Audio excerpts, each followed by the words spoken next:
안녕하세요. 7주차 두 번째 영상 강의를 시작하도록 하겠습니다. 오늘은 포화 점토층에 설치된 기초의 탄성 치마에 대해서 공부를 하겠습니다. 페이지 108페이지를 펴주시면 되겠습니다.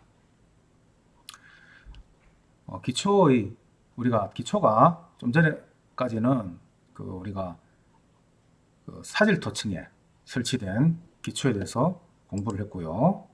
그러나 사질토층에만 설치되는 것이 아니니까 또 포화 점토층, 그 점토층에도 설치가 될 수가 있죠. 그래서 이때는 어떻게 치마량을 구하는지를 공부해 보도록 하겠습니다.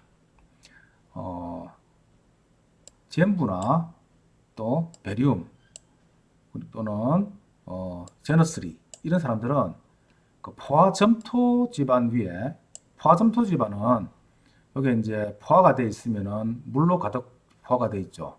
물로 가득 포화가 되어 있으니까 하중이 탄성 치마는 그 시간 t가 거의 제로에 가까운 요 시간 동안에 생기는 치마량이기 때문에 이때는 배수가 거의 일어나지 않죠.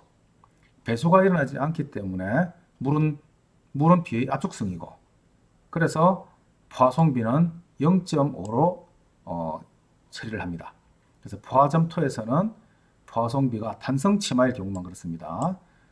포화송비가 0.5로 이렇게 처리가 되면 됩니다. 그래서 이 포화점토에 축조된 연성기초의 평균 탄성 치마를 계산하는 방식을 식 3.24와 같이 제안하였습니다. SE는 탄성 치마죠. A1, A2, ES분의 Q0B.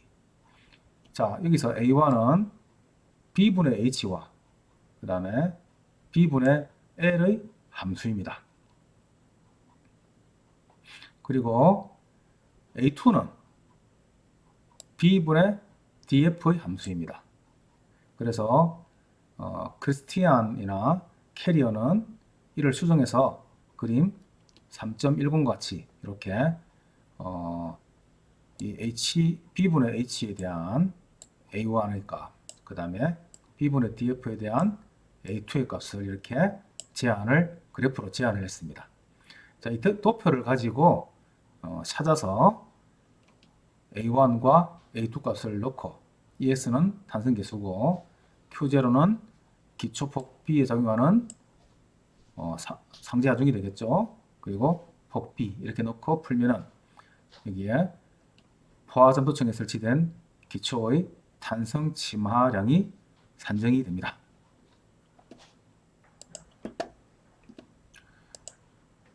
자, 그리고 다음은 집안 탄성계수의 범위에 대해서 공부해 보도록 하겠습니다. 우리가 이제 앞에서 여러 식들을 봤는데 이 기초의 탄성 치마량을 계산하는 데 있어서는 흙의 기본적 물성치인 탄성계수가 아주 중요하죠. 그래서 탄성계수가 다 들어갑니다. 그리고 또 화송비의 측정이 필수적입니다. 그래서 이러한 변수들은 실내 시험에서 결정을 하게 됩니다. 그래서 이미 그 여러 연구자들에 의해 가지고 흙의 탄성계수와 또 표준 관입 시험치 N치 그리고 또 콘 관입 저항치 QC와의 상관관계식들이 제안이 되었는데 미첼과 가드너에 의한 식에 의해서 정리된 바도 있고 또 슈머츠만도 또 표준 관입치를 이용해서 모래 탄성계수에 대해서 다음과 같은 상관관계식을 제안하였습니다. 여기 보면은 ES는 766N이다. N치를 여기 넣으면은 탄성계수를 모래의 탄성계수를 이렇게 결정할 수 있다는 거죠. 또 ES는 또 8N이다. 이때 다른 점은 단위가 지금 톤 피트 제곱이고 이거는 킬로뉴턴 퍼 제곱미터입니다. 또는 우리가 콘 관입치, 콘 값의 곱하기 2를 하면 그것이 ES다. 이거는 점토가 되겠죠. 또는 사각형 원형기초에서는 2.5 QC를 한다. 연속 기초에서는 3.5 QC를 한다. 그래서 전부 다다 이거는 콘의 정적 콘 관입 저항값을 나타내고 있습니다.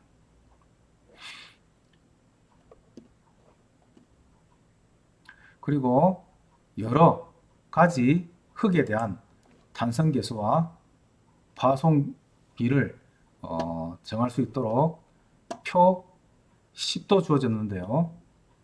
이 표 10에서 보면은 다스라는 학자가 1983년도에 느슨한 모래 집안에서는 탄성계수가 이 정도 나오고, 그 다음에 또 요게 이제 단위가 다르죠.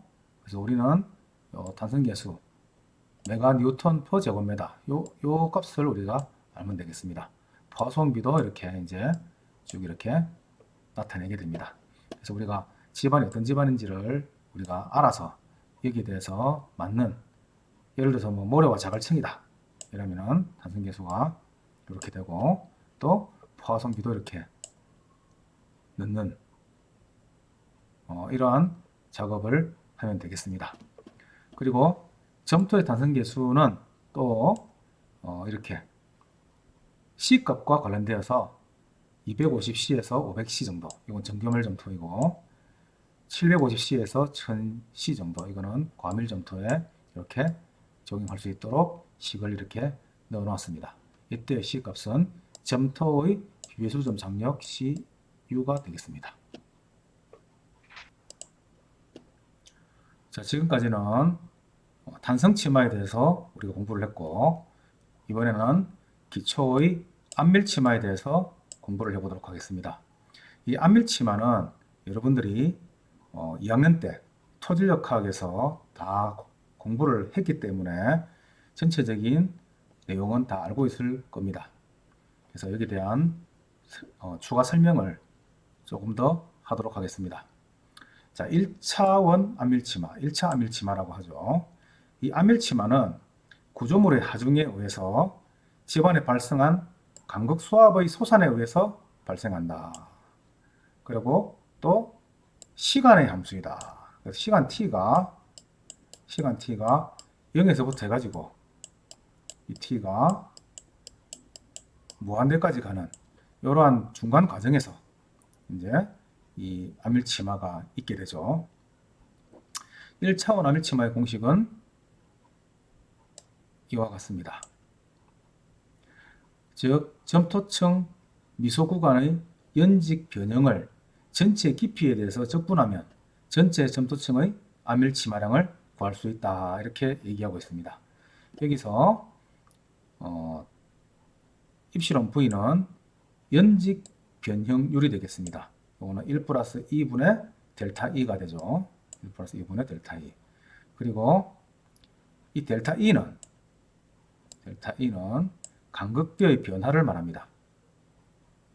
이 간극비의 변화는 유효응력, 또 선행압밀응력, 또 응력의 증가량, 이런 거와 전부 관련이 있습니다. 자, 따라서 응력 증가분과 선행압밀 압력의 관계에 따라서 세 가지 경우로 나누어서 최종 압밀량을 구할 수가 있습니다. 자, 압밀량 산전식을 표로 나타내는데요. 정규 압밀 점토의 경우에 이렇게 SC는 1 플러스 2 제로분의 CC, 그 다음에 또 HC 로그 시그마 제로 다시 분의 시그마 제로 다시 플러스 델타 시그마 다시 AV. 그래서 우리가 이 부분을 원래는 P1분의 P1 플러스 델타 P, 이렇게 이제 우리가 이걸 우리가 적었었죠. 예전에는. 또 앞에 1 플러스 2 제로분의 CC에, 그죠? 로그에 P1분의 P2 곱하기 H. 이렇게 이제 우리가 공식을 적어서 우리가 외웠었습니다. 그래서 같은 식이죠. 똑같은 식입니다. 그 다음에 과밀점토의 경우입니다. 과밀점토는 이게 이제 선행암밀 압력. 이 선행암밀 압력은 뭐죠? 과거에 받았던 현재 받고 있는 하중보다 과거에 받았던 하중이 더 클 때 과거에 받았던 그 압력을 선행암밀 압력이라고 하죠. 과밀점토에만 해당되는 겁니다.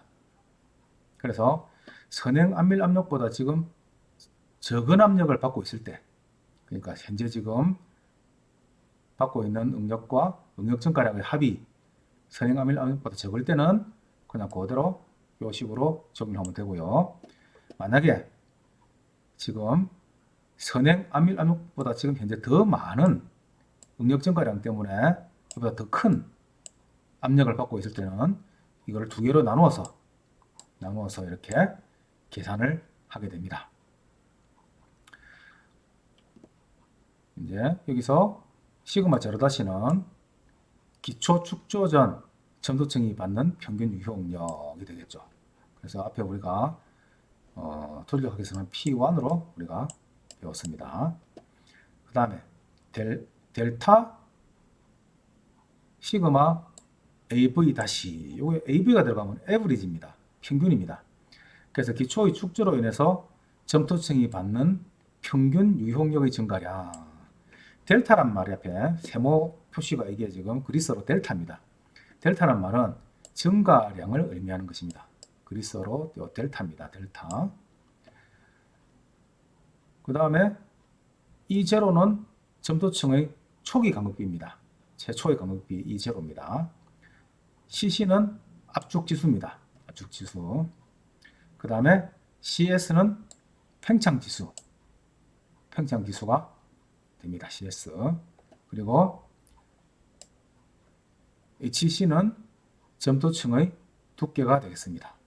이 팽창지수는 아까 과밀점토에서 여기에 들어갔죠. 여기 들어갔죠. 그래서 과거에 받았던 하중 부분까지는 이렇게 계산하고 나머지 부분은 이렇게 추가 항을 더 붙여서 계산을 하게 됩니다. 이러한 기초는 유한한 면적을 가지고 있으므로 기초에 작용하는 하중이 집안에 전달될 때는 기초 바로 하부에 가장 큰 응력이 작용하고 깊이가 증가함에 따라서 응력의 증가량이 감소한다. 그래서 기초가 이렇게 있으면 집안에 기초가 있을 때 바로 여기가 가장 응력이 가장 크고 이게 크고 내려갈수록 응력이 이렇게 퍼지게 되죠. 퍼지게 되니까 여기에서의 집중보다는 이렇게 퍼졌을 때 더 크기가 작아지게 되겠죠. 그래서 이러한 이렇게 퍼져서 원래 이만큼 적용하던 게 이만큼 늘어나니까 이게 응력의 증가량 델타 시그마는 작아지게 되겠죠. 작아지면서 면적이 커지니까 작아지게 되는 거죠. 이에 따라 깊이에 따른 변형률도 달라지므로 점성토 집안에 설치된 기초의 치마량 계산 시에는 토층을 여러 층으로 나누어 각 토층의 치마량을 구하여 더한다. 이때 각 토층의 중앙점에서 E0 시그마 제로 다시 시그마 에브리지 다시 델타 그리고 PC 선행 압력 등을 구하고 앞서 제시된 압밀 치마량 산정 공식으로부터 치마량을 계산하게 됩니다. 일반적으로 층을 짧게 나눌수록 치마량은 증가하게 됩니다. 이것도 꼭 알아두시기 바랍니다. 그 차이는 한 개의 층으로 계산했을 때 비해서 2배 이상 차이가 날 수도 있습니다. 따라서 기초 하중의 10%보다도 큰 하중이 전달되는 유효 깊이에서는 가능한 세분하여 치마량을 계산하는 게 좋습니다.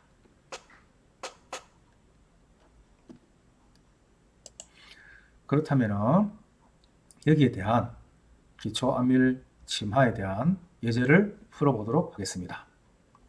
지금 문제가 보면은 두께 10m 정도의 정규 암밀 점도층이 있다.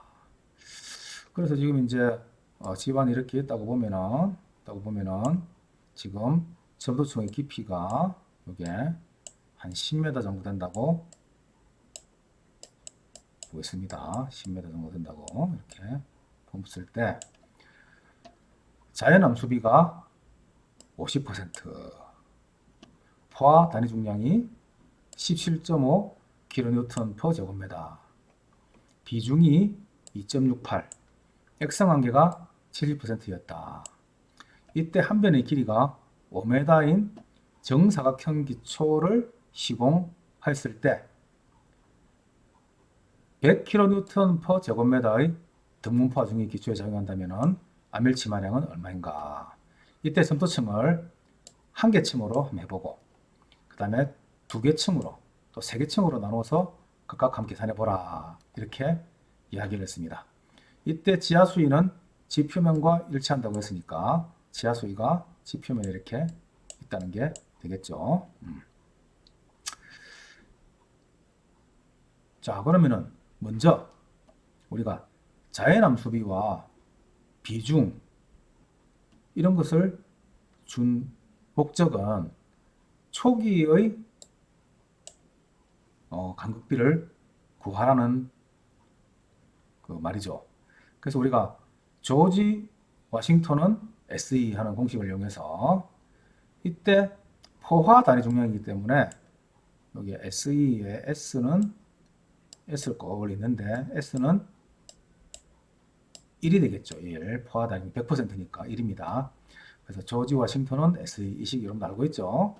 여기서 2를 구하기 위해서 이제로는 자연함수비 50% 0.5 여기 50 넣으면 큰일 납니다. 그 다음에 GS는 2.68 이러니까 1.34가 구해졌습니다.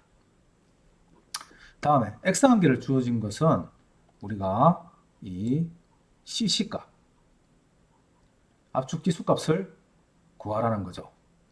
우리가 0.009 WL-10이라는 공식을 이용해서 우리가 불교란 시료일 때는 0.009 그리고 교란 시료일 때는 0.007 이렇게 우리 외우지 않겠습니다. 그래서 이 식 우리가 다 알고 있겠죠? 꼭 외워야 되는 식입니다. CC는 불교란 시료일 때 0.009 WL-C 그 다음에 교란 시료일 때는 0.007 WL-C 이거는 외우기가 헷갈리면은 007 제임스 본드가 적진에 가서 막 총을 쏴대면 막 교란이 되죠. 그래서 교란되니까 007 그래서 0.007 WL-C 이렇게 외워주면 됩니다. 그럼 나머지 남는 거는 불교란은 0.009가 되죠. 자, 먼저 이제 한 개 층으로 계산해 봅시다.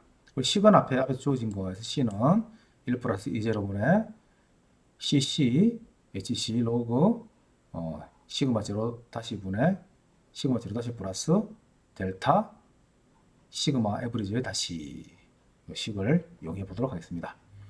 자, 10m니까 이 10m에서 전체의 유효응력의 평균은 여기 한 5m 점이 되겠죠. 이 5m 점에서의 유효응력을 구하면 여기에 0에서부터 유효응력의 크기가 이렇게 커지니까 가운데 5m 점이 평균점이 되겠죠. 그래서 5m 점에서의 유효응력을 먼저 구해봅니다.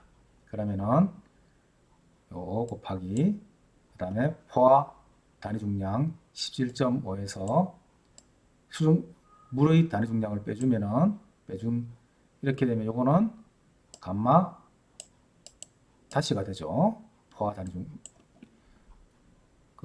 수중 단위 중량. 자, 그래서 계산하니까 37.50 kN/제곱미터가 나왔습니다. 그 다음에 이제 응력이 지금 요 자리 있을 때는, 여기 있을 때는 우리가 100kN/제곱미터의 등분파 중 작용을 하는데, 이게 요 10m 하부에서는 얼마나 작용을 할까 하는 것을 구하는 방법이 있습니다. 일반적으로 이걸 구할 때는 2대1 응력분포법이라는 것을 사용을 합니다. 이거는 뒤에 가서 배울 내용이지만 먼저 이 문제를 풀기 위해서는 먼저 잠시 배우도록 하겠습니다. 사각형 기초에서 지금 이런 폭이 B이고 길이가 L인 이런 기초가 이렇게 있습니다. 이 기초에다가 하중 Q가 이렇게 주어질 때, 하중 Q는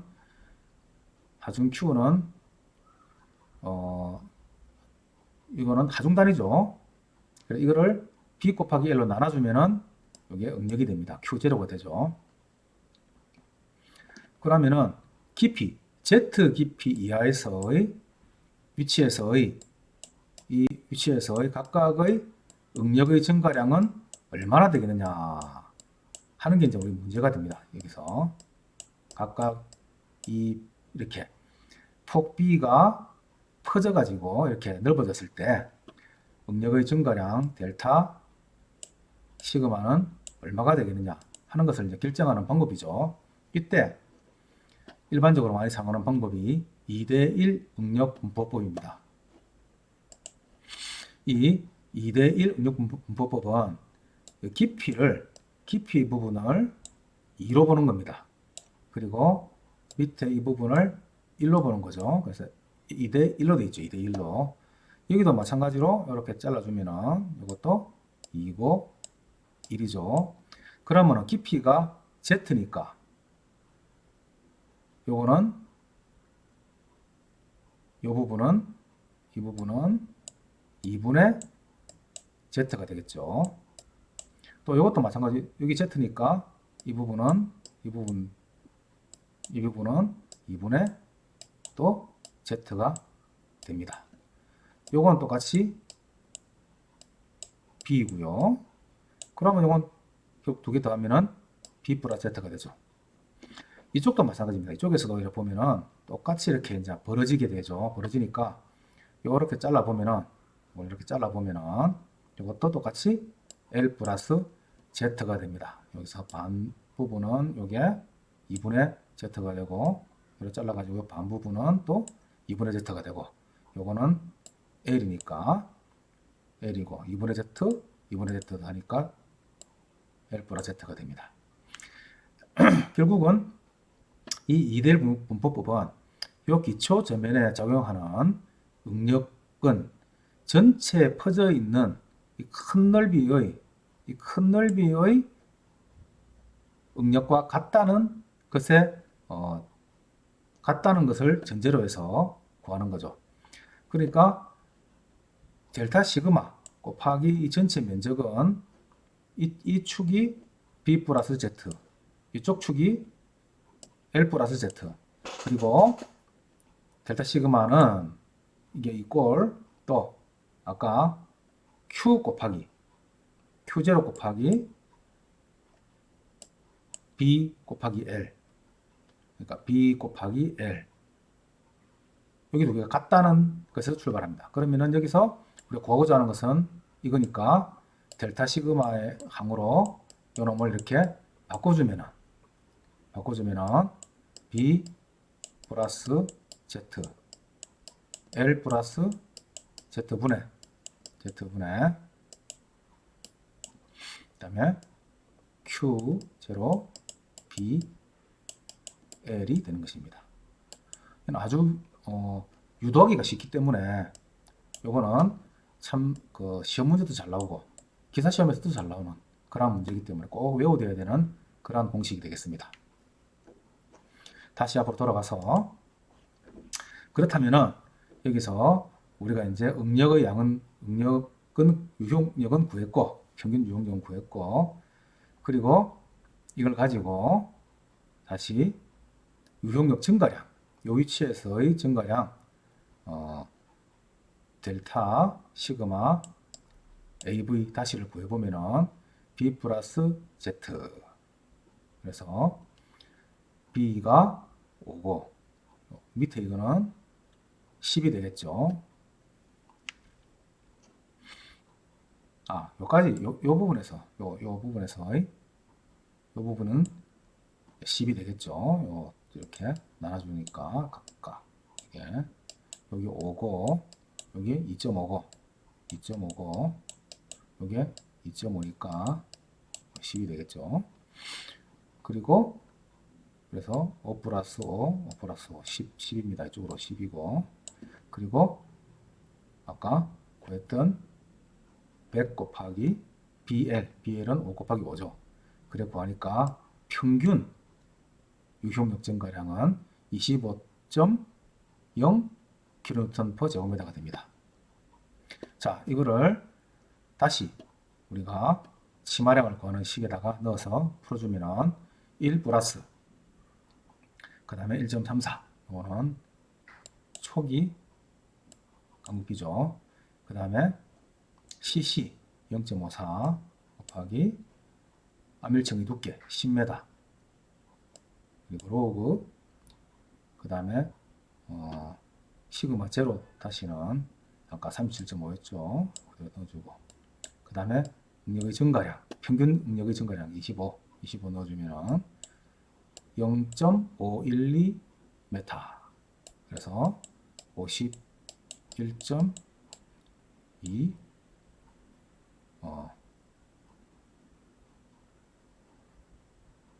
가 되겠죠.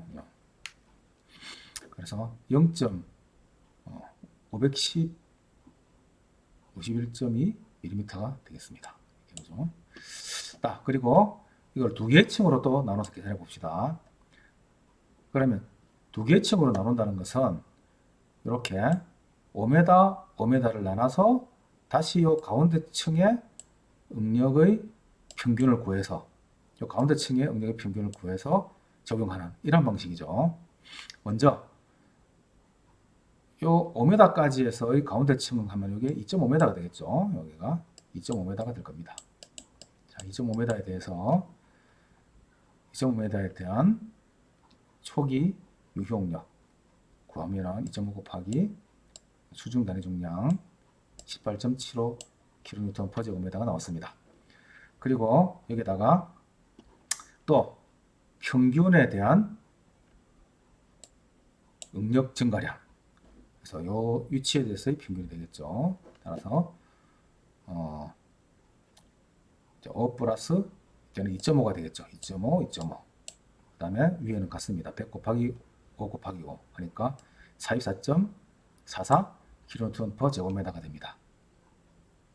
그래서 여기다가 이 시계 그대로 놓고 풀어주면은 여기다가 초기 유용력 그 다음에 유용 증가량이 달라지게 되겠죠. 그래서 0.609m 그래서 60.9mm가 됩니다. 다시 두 번째 층, 요 밑에 5m 층에 대해서 똑같이 계산하면 7.5m가 되겠죠. 이 위치는 7.5m가 됩니다. 그러니까 7.5m에 대해서 이렇게 보여주면은 56.25 kN/제곱미터가 되고요. 그리고 평균 유용력 증가량 5 플러스 7.5가 돼서 그대로 이렇게 넣어주고 하면은 16 kN/제곱미터.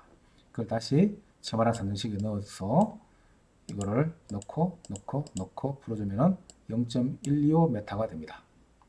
따라서 요 값과 이 값을 더해주니까 0.734m가 됩니다. 앞에서 구한 이 값보다는 훨씬 더 많아진 것을 알 수가 있습니다. 다시 이것을 3층으로 나눠서 3층으로 이렇게 나눠가지고 계산을 하게 되면은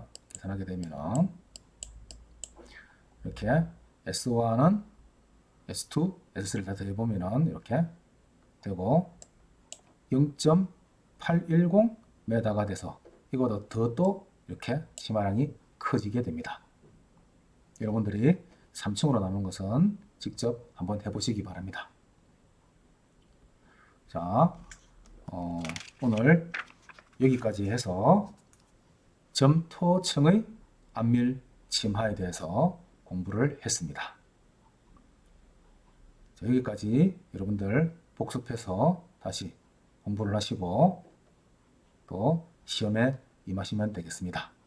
수고 많았습니다.